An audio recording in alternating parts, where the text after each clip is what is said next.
Un estudio reveló que la gente que come picante recibe un menor sueldo promedio que los que no lo hacen, así que es necesario que dejemos de comer chile por completo para mejorar nuestras finanzas. Este es un caso de la falacia de causa falsa, donde erróneamente asumimos una relación de causa y efecto a dos sucesos independientes únicamente porque ocurren simultáneamente. Los países que más consumen comida picante están en Latinoamérica y el sureste de Asia, dos zonas con mucho menor desarrollo económico que países de Europa y Norteamérica, donde muy poca gente come picante. Así que la correlación entre el picante y nuestro sueldo es únicamente por nuestra ubicación geográfica y no porque nuestra dieta impacte nuestro ingreso. Podemos pensar cualquier cantidad de ejemplos absurdos como este. Miren esta tremenda correlación entre la venta de helado en Estados Unidos y los ataques de tiburón. Si abandonamos todo sentido común, podríamos concluir que debemos disminuir las ventas de helado porque en los meses con mayor venta también hay más ataques de tiburón. Sin embargo, es obvio que ambas métricas son impactadas por los meses de verano. Hay más gente acalorada en verano y por lo tanto compran más helado y van más a la playa, lo cual termina con esta marcada correlación que no es más que un producto de la estación del año. En este ejemplo, hay un tercer factor que provoca los dos valores graficados, y entre ambos no hay ninguna relación de causa y efecto. También tenemos el extraño caso de cómo parece siempre haber más viento en lugares con estos molinos de energía eólica, lo que significa que debemos colocarlos por todos lados para aumentar el paso del viento. Esto por supuesto es absurdo, la gente busca sitios con mucho viento para colocar molinos, así que la presencia de viento lleva a los humanos a colocar molinos ahí, no es que los molinos produzcan viento. Este es un caso donde la correlación va en la dirección opuesta de la asumida. Con la misma lógica podrida, podríamos decir que el canto de los gallos provoca la salida del sol, y que si se extinguen, la raza humana moriría por falta de sol, porque siempre que veo un gallo cantar a las 6 de la mañana, inmediatamente sale el sol. Una vez más, la correlación asumida es en la dirección incorrecta. Los gallos notan que el sol saldrá y cantan. Obviamente no son ellos los que provocan la salida del sol. En mi ejemplo favorito, tenemos el misterioso caso de si el actor Nicolas Cage es un asesino acuático o no. Esta gráfica muestra la cantidad de gente que se ahogó en una alberca en Estados Unidos comparado con la cantidad de películas que hizo Nicolas Cage en ese año, y podemos ver cómo parece haber cierto patrón similar, aunque no una correlación total. En este caso, no hay manera de saber por qué esto es así. Puede ser una completa coincidencia, o puede ser que los años con más películas también tuvieron un mejor estado económico y esto permitió a más gente ir de vacaciones y así más gente se ahogó. No tenemos idea, pero lo que sí sabemos por sentido común es que no hay manera de que la cantidad de películas que protagonice un actor impacte la cantidad de gente ahogada. Nadie haría una declaración tan descabellada y si lo hiciera nadie lo creería. El problema es cuando los temas son más complicados y la mentira respaldada por estadísticas engañosas es más difícil de detectar. Si tu gobierno reporta que hubo una disminución del 10% en actos violentos en febrero en comparación con el mes anterior, ¿te alegrarías? Suena bien hasta que recuerdas que febrero tiene 28 días, prácticamente 10% menos días que enero, así que en realidad no cambió nada, solo hubo menos tiempo para que ocurrieran actos violentos, pero podemos imprimir ese encabezado en un periódico y aparentar que hubo algún progreso. La población generalmente está distraída y es completamente inconsciente de lo que en verdad pasa. Se quedan con el título de una noticia que vieron en Facebook o Twitter y siguen con su vida tomándolo como verdad.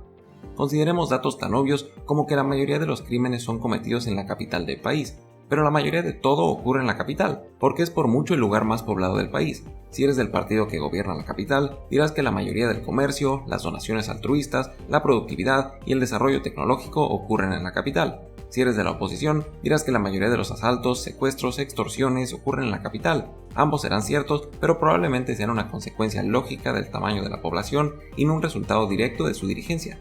¿Estás seguro de que tu país tuvo un pésimo manejo de la pandemia? ¿Qué estás tomando en cuenta para llegar a esa conclusión?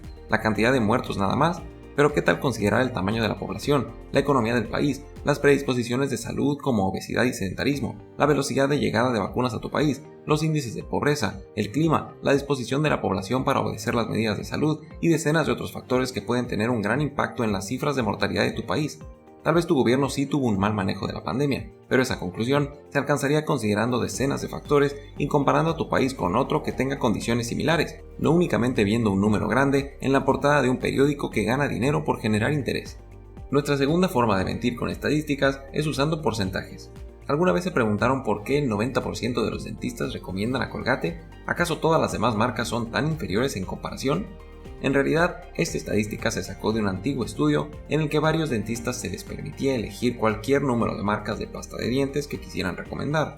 Es decir, el primer dentista podía recomendar Crest, Colgate y Oral-B. El segundo dentista podía recomendar Sensodyne, Oral-B y Colgate. Y así sucesivamente.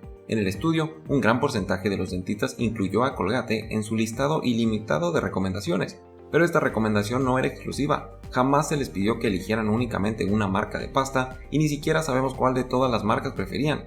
Únicamente sabemos que el 90% de los encuestados incluyó a Colgate dentro de su lista de recomendaciones. Así que la marca convenientemente omitió el hecho de que la encuesta no era exclusiva y nos condenó a una infancia de creer que 9 de cada 10 dentistas preferían su pasta por encima de cualquier otra. Pero técnicamente jamás dijeron eso, solo dijeron que la recomendaban, omitiendo que podían hacer varias recomendaciones. No dijeron que la elegían sobre las demás opciones, y así sutilmente nos mintieron legalmente. Hay una pastilla para el dolor de cabeza que tiene un 0.01 de probabilidad de causar efectos secundarios negativos. Esto no suena tan grave, al fin y al cabo, solo una de cada 10.000 personas tendrá efectos secundarios. Poco después, sale una pastilla de una marca rival con una probabilidad de causar efectos secundarios del 0.03%. La competencia se apresura a publicar que esta nueva pastilla aumenta el riesgo de efectos secundarios en un 200%, lo cual técnicamente es verdad. La probabilidad de efectos secundarios sí se triplicó con respecto a su pastilla, pero pasó de 1 de cada 10.000 a 3 de cada 10.000, así que puede ser reportado como un aumento del 200% con respecto a la probabilidad anterior o una del 0.02% con respecto a la probabilidad total de desarrollar efectos secundarios, y ambos técnicamente son verdad, todo depende de qué lado de la historia te conviene contar. Así, los porcentajes pueden ser manipulados fácilmente para contar la historia que nos convenga sin estrictamente estar mintiendo. Si la tasa de desempleo pasa del 1% al 2% y eres un medio de comunicación en favor del gobierno, entonces hubo un modesto aumento del 1%.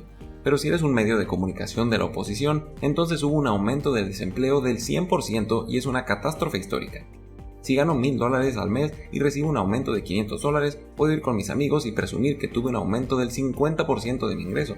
Pero si el próximo mes me vuelven a bajar el sueldo a $1,000, diré que esta vez mi ingreso disminuyó un 33%. Dije la verdad, 500 es el 50% de 1,000 y también es 33% de 1,500, pero en la mente de mis amigos puede parecer como que salí ganando, cuando en realidad fue exactamente lo mismo. Primero un aumento de $500 y después una deducción de $500. Era más simple explicarlo así, pero decidí usar porcentajes para contarlo de una forma más favorable. Nuestra tercera forma de mentir es un pariente cercano de los porcentajes. Son las gráficas engañosas cuando el eje Y no está en cero. Miren la gráfica de la derecha en este recorte del periódico. Parece que el periódico The Times, que por cierto es el que hizo esta gráfica, supera ampliamente a su competidor Daily Telegraph, pero en realidad las barras inician en el número 420, y una diferencia que parecía de más del doble es apenas una diferencia de alrededor del 10%. Ahora miren esta publicación claramente a favor del gobierno, en donde se grafica la cantidad de gente recibiendo asistencia social del gobierno. Parece que de la primera barra a la última hay un número de beneficiados que se triplica, pero solo pasamos de 94 a 107 millones, un aumento de cerca del 17%, muy lejos del impacto visual que intenta causar. Aquí tenemos una de mis favoritas, Fox News intentando alarmar a la población sobre lo que pasaría si la disminución de impuestos del presidente Bush expira, lo cual aumentaría los impuestos de un 35 a un 39%, pero lograron construir una gráfica que empieza en 34, y así parece que la segunda barra es del cuádruple de la primera. Y así podemos asustar a todo el mundo mucho más que si les decimos que les van a cobrar un 4% más de impuestos. Por supuesto, también se puede mentir de forma mucho más descarada y directa, como en esta gráfica donde Fox News reportó el desempleo del año bajo el presidente Obama, pero decidió graficar el último punto con 8.6% exactamente en el mismo lugar que graficaría un 9%, así intentando disimular el progreso positivo de su rival político. Y como campeón de las gráficas incompetentes, tenemos esta vergüenza que muestra una diferencia de apenas un 6.7%, como si fuera abismal. Así es como la gráfica debería verse en realidad, pero supongo que también puedes decidir solo mostrar el pequeño pedazo de la gráfica que te conviene y confiar en que tu audiencia no lo note. Nuestra cuarta forma de engañar con estadísticas es con la paradoja de Simpson, una de las más difíciles de detectar. Supongamos que tienes que hacerte una cirugía y debes elegir en qué hospital hacerla. En el hospital A, de los últimos 1,000 pacientes de cirugía, han sobrevivido 900, un porcentaje de supervivencia del 90%. En el hospital B, han sobrevivido 800 de los últimos 1,000 pacientes, un porcentaje del 80% de supervivencia. Así que eliges del hospital A, pero en el camino una inspiración estadística te ilumina y decides preguntar qué tipo de pacientes atiende cada hospital. Resulta que el hospital A ha atendido a 100 pacientes en estado grave, de los cuales han muerto 70 y sobrevivido 30. Y los otros 900 pacientes que atendieron estaban en buen estado y sobrevivieron 870 de ellos. Así que el 30% de los pacientes en estado grave en el hospital A se salvaron, al igual que el 96.6% de los pacientes en buen estado. En el Hospital B se atendieron 400 pacientes graves y se salvaron 208, para un porcentaje de supervivencia del 52%. Además, en pacientes en buen estado se salvaron 592 de 600, para un porcentaje de supervivencia del 98.6%. Así que sorprendentemente, el Hospital B tiene un mayor ritmo de supervivencia tanto en pacientes graves como estables, y sea cual sea tu estado, te convendría operarte en el Hospital B. Visto desde lejos, parece evidente que si el 90% de los pacientes del Hospital A sobreviven y solo el 80% lo hacen en el Hospital B, entonces debemos atendernos en el A. Pero revisando de cerca, vemos que el Hospital B atiende más casos graves y logra un mucho mayor porcentaje de supervivencia en ambas categorías, aunque la diferencia en el estado inicial de sus pacientes admitidos hace parecer que no es el mejor hospital. En la paradoja de Simpson, una tendencia evidente en varios grupos de datos aislados desaparece o se contradice cuando juntamos estos grupos. En el caso de los hospitales, la decisión hubiera sido fácil si nos presentaban los grupos separados, mostrando que en pacientes graves y estables la supervivencia en el Hospital B es mayor, pero al juntar ambos grupos, este dato desapareció y el Hospital A parecía superior. El caso más famoso de esta paradoja fue cuando la Universidad de Berkeley fue demandada por un caso de discriminación contra las mujeres, porque resultó que admitían al 44% de los aplicantes hombres y solo al 35% de las aplicantes mujeres. Pero mirando más de cerca, esta narrativa cambia por completo. Viendo los 6 departamentos de la universidad, vemos que las mujeres tienen un mayor porcentaje de admisión en 4 de ellos. Lo que pasa es que un gran número de mujeres aplicaron a los departamentos de abajo en la tabla, que tienen menor cupo. El departamento F, por ejemplo, tenía un cupo muy limitado y admitieron más mujeres, pero como muchas más de ellas aplicaron al programa, también más de ellas quedaron fuera. Mientras tanto, mucho más hombres aplicaron a departamentos más fáciles de entrar, como el A y el B. Así que a pesar de que proporcionalmente en la mayoría de los departamentos hubo más mujeres admitidas, la selección de departamento de hombres y mujeres provocó que un porcentaje menor de mujeres fuera admitido. Así que técnicamente, estos mismos datos de admisión podrían ser usados para argumentar discriminación contra cualquiera de los dos sexos dependiendo desde qué ángulo lo veas. Nuestra quinta falacia estadística es conocida como la falacia del fiscal. Supongamos que te digo que en esta caja de regalo hay un artículo de metal. ¿Cuál es la probabilidad de que sea un cuchillo? Bueno, es una probabilidad pequeña, porque hay cientos o miles de artículos de metal en el mundo. Pero ¿qué tal si en lugar de eso te digo que en esta caja hay un cuchillo y te pregunto la probabilidad de que sea de metal? Entonces el asunto cambia y la probabilidad también. Casi todos los cuchillos del mundo son de metal, así que hay una enorme probabilidad de que sea metálico. El problema es cuando hay una confusión en la manera de plantear la pregunta. Supongamos que vivimos en una ciudad con 1000 personas, de las cuales sabemos que el 10%, es decir, 100, tienen sangre tipo O positiva. Un día hay un asesinato y el perpetrador deja ciertas gotas de su propia sangre en la escena del crimen. La sangre resulta ser de tipo O positiva. Al siguiente día, un policía arresta a un hombre con cara sospechosa. Le hacen pruebas y resulta que su sangre es O positiva, como la del criminal. Inicia el juicio y el fiscal lo acusa. Argumenta que la probabilidad de aleatoriamente seleccionar a un hombre de la ciudad que resulte tener sangre O positiva y sea inocente es muy pequeña, del 9.9% para ser exactos, lo cual es completamente cierto, porque hay 99 personas con sangre de tipo O positivo que son inocentes, así que la probabilidad de seleccionar una de ellas aleatoriamente en un pueblo con 1000 personas es de 9.99%.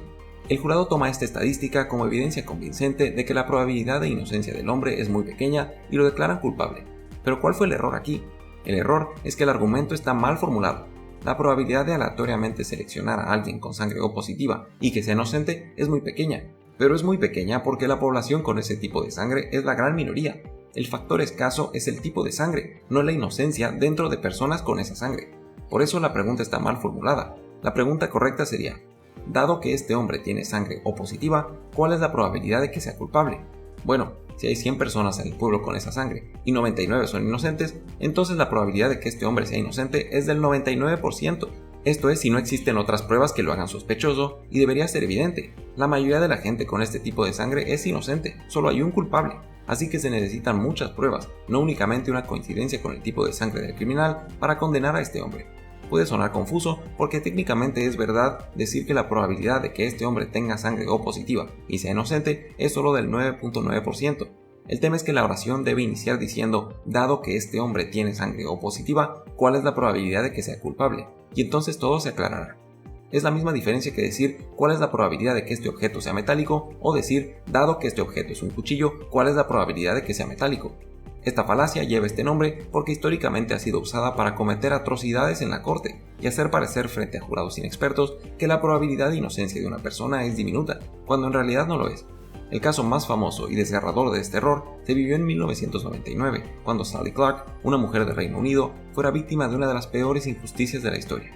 Sally perdió a su primer bebé recién nacido en 1996 por causas desconocidas, y a su segundo recién nacido en 1998 también por causas similares. Poco tiempo después, la policía la arrestó y fue acusada de haberlos matado. Uno de los argumentos que se usó fue que la probabilidad de muerte súbita de un bebé sin explicación es de 1 en 8.543, así que la probabilidad de que le pase a una familia 2 veces seguidas era de alrededor de 1 en 73 millones.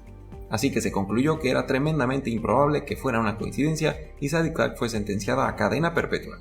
3 años después, la sentencia fue revertida cuando surgió nueva información que mostró que factores genéticos y microbiológicos podían haber influido en la muerte de sus hijos. El juicio fue invalidado y Sally quedó en libertad, pero el trauma psicológico fue tan fuerte que 4 años después murió en su departamento por intoxicación alcohólica, para pasar a la historia como una de las peores víctimas de mal uso de estadística en la historia. En el juicio original, el fiscal usó el incorrecto argumento de cuál es la probabilidad de que se presenten 2 muertes inesperadas a la misma madre, y ese débil argumento fue usado para condenarla. El argumento que se debió haber planteado era: dado que a una madre se le presentaron 2 muertes inesperadas, ¿cuál es la probabilidad de que haya sido por causas naturales? Encima de esto, el juicio ignoró cuestiones obvias, como que factores genéticos o del entorno pudieron jugar un papel enorme en esta triste coincidencia. Finalmente, terminemos con algunos encabezados llamativos y un pequeño examen de lo que deberíamos pensar antes de saltar a conclusiones prematuras. Un estudio demuestra que las ciudades con más escuelas son más violentas. Bueno, las ciudades con más escuelas son más grandes y pobladas, así que es lógico. Los índices de violencia deberían medirse proporcionalmente, no en números totales. Además, tal vez se acaban de abrir nuevas escuelas justamente para atacar el problema. Tal vez también hay un enorme desempleo, inestabilidad política, grupos criminales o cientos de otros factores que podrían contribuir al problema. La contaminación mundial va en aumento, probando que los humanos cada vez somos más sucios. Bueno, la población mundial también va en aumento, así que toda métrica tiene que ser tomada en proporción con la cantidad de humanos en el planeta. Esta escuela es la mejor del país porque sus egresados ganan más dinero que el resto. Bueno, si es una escuela exclusiva, probablemente sea cara, y de entrada acepte mayormente a estudiantes de alta clase social, que sean bilingües, hayan tenido acceso a la mejor educación previa, tengan contactos con la industria y jamás hayan tenido limitantes económicas, lo cual podría impactar su ingreso mucho más que una superioridad de su universidad sobre otras instituciones del país. Estos 3 ejemplos podrían ser un caso de la falacia de la causa falsa. El periódico dice que la ocupación hospitalaria por COVID se triplicó este mes, no hay esperanza para la humanidad. Bueno, tal vez pasó del 2% al 6%. Hay que leer el artículo para enterarse bien. Probablemente haya más casos de diarrea o gripa. En este caso, los porcentajes pueden ser engañosos. Con respecto a las gráficas engañosas, ya mencionamos varios ejemplos. Para combatir la paradoja de Simpson, siempre hay que intentar revisar los subgrupos de una población, y para prevenir la falacia del fiscal, debemos asegurarnos de que las condiciones preexistentes sean consideradas al sacar una probabilidad. Acerca de cómo mentir usando estadísticas, esto fue lo que la escuela olvidó. Gracias, que tengan un buen día. Que Dios los bendiga.